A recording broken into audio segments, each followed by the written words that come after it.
Hey guys, so today just thought I'd do a quick video. We're asked how to kind of like if you can tame up or socialize an outdoor, like a monitor that's outdoors and that's a little bit bigger than like your Hatchie, so like a 2-year-old Lacey, for instance. I'm gonna use the Parentis today because everyone wants to see Parentis. These are our Parentis. You've seen this one.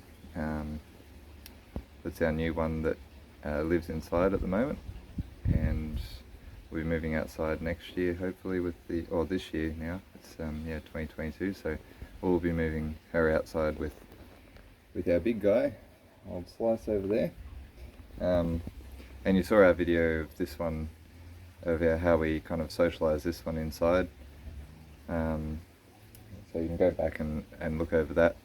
And then we've got another one of our videos, if you've got like a really old, like our 7-year-old Panoptes female that we got, the video on that of how we kind of safely got that one used to a bit more touching, but we haven't kind of kept that up, so I've got to get back out and do that. It's something you've got to kind of keep doing if you're pulling them out.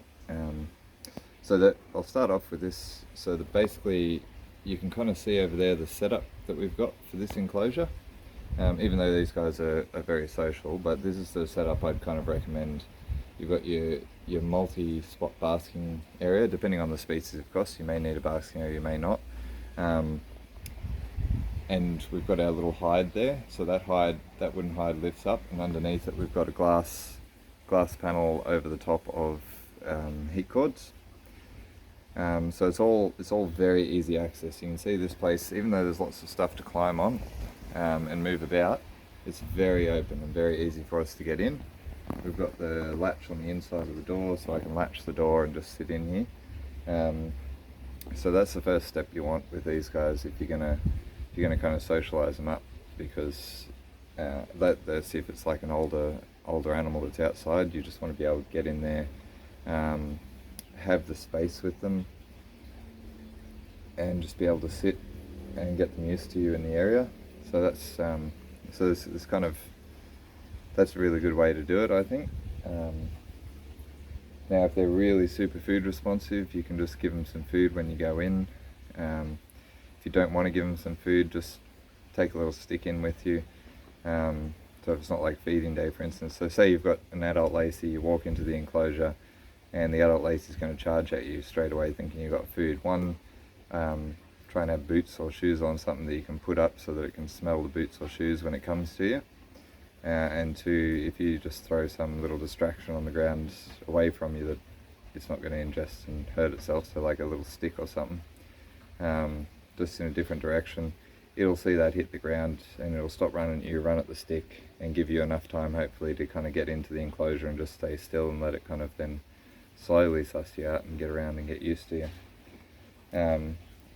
So that you can do that, and then kind of what you want to do, if you're going with that route, instead of the way we did with the Panoptes where we just kind of pull the Panoptes out and just hold it and touch it all over the place.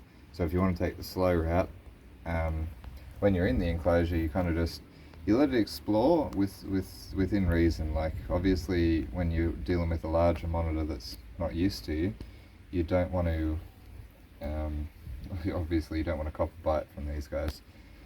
So you kind of, within reason, you wear your boots and your long pants and stuff, and you can go in there and just let it move around. Try and be as still as possible so it can get used to you in the enclosure in a non-threatening way. And ideally it'll come around and you can kind of start slowly touching it on the tail, very gently kind of thing, or on the body, or it will start interacting with you slowly, moving about.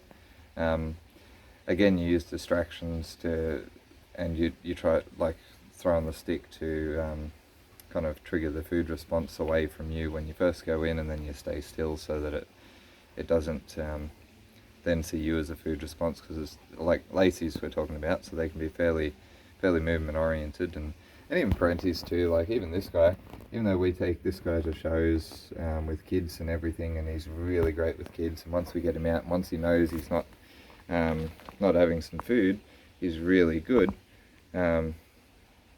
but sometimes he'll be super hungry. We'll go into the enclosure and we just have to get him to think about, basically, well, we kind of, it's a concentration break really. We just, if he charges at us thinking there's food, like I'll just put my shoe up a little bit or my boot up a little bit slowly, just so that he's got something to lick and smell, and then think, oh wait, yeah, that's not food, that's my friends. So you can see this guy's kind of smelling the female now. Give a little head bob, because he can kind of smell the female on me, so he's wondering what's going on. This is my mate here, and then there's a smell of female as well, so he's a bit intrigued and interested. And this is another kind of tip as well, like we did with the Mertens water monitor video. These guys aren't going to be living together but yeah, it's still good to get them used to each other's smell and get them around, and it really makes your life so much easier with breeding monitors and interacting with monitors and feeding monitors when you socialize them. Get them used to you, get them liking you, get them enjoying your company. Then when you're introducing them to other monitors, like this guy just comes and sits down and hangs. They're just a treat. But yeah, if you've socialized them and you're introducing them to each other, again, they think of you as a safe spot. So it's definitely, no matter what stage you've got a monitor, it is so worth it for both the animal and yourself, like just to socialize them, because if you socialize them, then they've lost the fear of you and they've developed a bit of a bond, and you're kind of living together then, like you're sharing your space, you become kind of a family. So it's, yeah, highly recommended. And they're never too old to learn. It's just as they get bigger, the risk to yourself in teaching them does, obviously, like you cop a bite from a hatchie, it's really nothing. You cop a bite from an adult and it can be dangerous. So and again, safe first aid wise, remember, if you do get cop bite and get bitten, try not to pull away, because these guys, even the Laces and the Parentis, like they've got the biggest teeth, I think, of most of the Australian monitors that we've got. Look at that head bobbing. He's keen, he's onto it. But yeah, they've got the biggest teeth, but they're not overly big. So it's the slicing and the pulling that can do a lot of the damage. So if you do get bit, unfortunately, you try not to pull away. Then you'll ideally end up with minor injuries. If you pull away or they give you a side swipe, that's when you're going to have the big lacerations, and then you're after stitches, clean it out with hydrogen peroxide and whatnot. Look, they're going down. They're going to say hello for a bit. She's still a little uncertain, but she's quick enough to move away from him, and I'm here just to watch them and then pull her out afterwards. So yeah, basically, yeah, you kind of just go nice and slow with a large monitor, or you can take the other route and do what we did in the Panoptes video, where we just kind of pick them up. I've got other videos like way down on my YouTube video. I think it's lace monitor taming part 1 and 2, like years ago.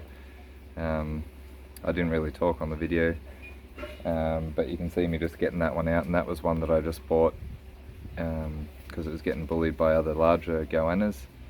So I bought that one, and it was that size when I got it, and it yeah, I would just get it out and kind of hold it for a while and then be as gentle as I could. Hey buddy, come back. Yeah, so yeah, have a look through, and yeah, if anyone ever has any questions, you can always shoot us a message. I hope you enjoyed.